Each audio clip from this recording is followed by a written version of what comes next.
최근 우리 국민의힘 지지율이 오르고 있다는 여론조사 결과가 잇따라 나오고 있습니다. 많은 국민들께서 우리 당을 지지하고 성원해 주신다는 것은 대단히 감사한 일입니다. 우리 당은 국민의 성원과 기대에 부응하기 위해 더욱더 각고의 노력을 기울이겠습니다. 아울러 우리 당이 착각하지 않아야 할 것은 결코 우리 당이 잘하고 있다고 생각해서 지지해 주신 게 아니라 나라를 바로 세우는 데 힘을 모아라라는 질책과 당부의 뜻에 가까운 것입니다. 탄핵 폭주, 특검 중독, 국가 핵심 예산 삭감으로 대한민국을 위협하는 이재명 세력에 맞서 싸우며 올바른 나라를 만들어 달라는 절규 어린 호소입니다. 우리 당 국회의원들과 주요 당직자들께 간곡하게 당부드립니다. 이럴 때일수록 더욱더 겸손한 자세와 신중한 언행으로 국민에게 다가가야 합니다. 아울러 지지자분들에 대한 감사의 마음을 잊지 말고 국가와 국민의 미래를 위해 앞으로 싸워 나아가야 합니다. 민주당에도 당부합니다. 국민의힘 지지율이 올랐다는 결과가 나왔다고 해당 여론조사 기관을 고발하는 것은 독재 정치입니다.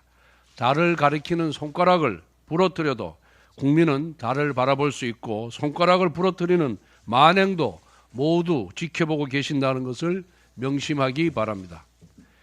지난 10일 더불어민주당이 내란 선전 혐의로 유튜버 6명을 경찰에 고발했습니다. 아울러 인터넷 커뮤니티 카카오톡을 통해서 가짜 뉴스를 퍼나르면 일반인이라 할지라도 단호하게 내란 선동이나 가짜 뉴스로 고발하겠다고 겁을 주었습니다. 계엄 이후 민주당은 내란 낙인을 난사했습니다. 정부와 여당에게 내란 낙인을 난사하다니 이제는 일반 국민에게 내란죄를 뒤집어 씌워서 일상을 검열하겠다는 것입니다. 이것은 민주당에게 동의하지 않으면 모두 내란으로 엮어버리겠다는 대국민 협박이며 헌법상 검열 금지 원칙을 정면으로 위배하는 위헌적 발상입니다. 무엇보다 민주당은 내란을 운운할 자격이 없는 집단입니다. 민주당은 지난 총선에서 내란 선동 혐의로 처벌받은 통진당 이석기 후예들과 선거연합을 했습니다. 이처럼 실제 내란 세력과 정치적으로 유착된 민주당이 내란죄를 목놓아 외치고 있습니다. 정말 가소로운 부조리 극입니다. 이번 카톡 검열 발언은 민주당의 독재 본능을 여실히 보여준 사례입니다. 지난 2021년 민주당은 징벌적 손해배상으로 언론을 길들이려는 언론재갈법 도입을 시도했습니다. 최근에는 자기 입맛에 맞지 않은 지지율을 발표하는 여론조사 기관을 고발하겠다고 겁박하기도 했습니다. 이처럼 민주당은 언론사, 여론조사 기관에 이어 결국 국민의 입에도 재갈을 물리려고 하고 있습니다.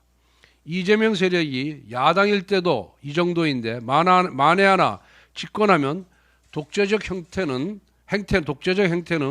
더욱 극단화될 것이 확실합니다. 실제로 과거 이재명 대표는 권력은 잔인하게 행사해야 한다라고 말한 바가 있습니다.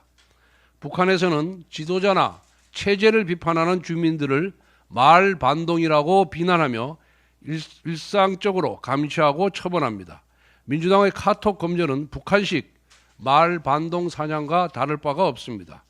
국민의 일상을 감시하려는 욕망은 모든 독재자들의 공통점입니다. 로베스피에르, 스탈린, 목택동 같은 독재자는 인민의 적이라는 낙인을 휘두르며 국민을 통제하고 공포정치를 자행했습니다. 민주당은 지금 당장 국민께 사과하고 모든 검열 시도를 중단하시길 바랍니다. 자유민주주의 국가에서 민주당의 알량한 독재자 흉내는 결코 성공할 수 없습니다. 지난 8일 한미 양국은 원자력 수출 및 협력 원칙에 관한 기관 간 MOU를 정식 체결했습니다. 이는 3월 본개혁을 앞둔 체코 원전 수출은 물론 글로벌 원전 시장에서 대한민국의 입지를 획기적으로 높여줄 것입니다. 그런데 정작 작년 말까지 확정해야 하는 전력수급 기본 계획은 아직도 표류 중입니다. 국가에너지 부분 최상위 계획인 전력수급 기본 계획이 미확정되면서 장기 송변전 설비 계획이나 장기 천연가스 수급 계획 등 세부 에너지 계획까지 줄줄이 밀리고 있습니다. 원래 산업자원부는 원전 4기를 신규 건설할 예정이었으나 민주당의 극렬한 반대로 신규 건설을 3기로 줄였습니다. 그런데 이 수정안마저 야당은 비협조적인 태도로 일관하고 있습니다. 세계는 이미 전력 확보를 위해 원자력 발전에 매진하고 있습니다. 타월 원전에 앞장섰던 유럽 국가들까지도 하나씩 원전을 수용하는 쪽으로 돌아서고 있습니다. 가장 큰 이유는 인공지능과 데이터 센터의 급성장, 전기차 전환 등 첨단 산업 발전에 따른 전력 수요 폭증 때문입니다. 에너지 산업은 모든 산업의 근간입니다. 국가의 미래가 달려 있습니다. 특히 반도체 산업은 안정적이고 막대한 전력 수요가 필요합니다. 에너지 산업은 국가의 미래가 달려 있습니다. 특히 반도체 산업은 안정적이고 막대한 전력 공급이 필수적입니다. 또한 값싼 전기는 민생과 직결되는 문제입니다. 그런데도 민주당은 신재생 에너지 확대만을 앵무새처럼 반복하고 있습니다. 도대체 민주당은 원자력을 혐오하면서 신재생 에너지에 집착하는 이유가 무엇입니까? 문재인 정부 시절처럼 또다시 태양광, 복마자를 노리는 것입니까? 국가의 산업과 미래를 약탈하여 좌파 진영의 지대 축으로 삼으려는 것입니까? 이재명 대표는 지난 대선 당시 소형 모듈 원전 SMR 사업을 적극 지원하겠다고 공약했습니다. 하지만 2023년 11월 민주당은 소형 모듈 원전 연구 관련 R&D 예산 333억 원을 전액 삭감시켰습니다.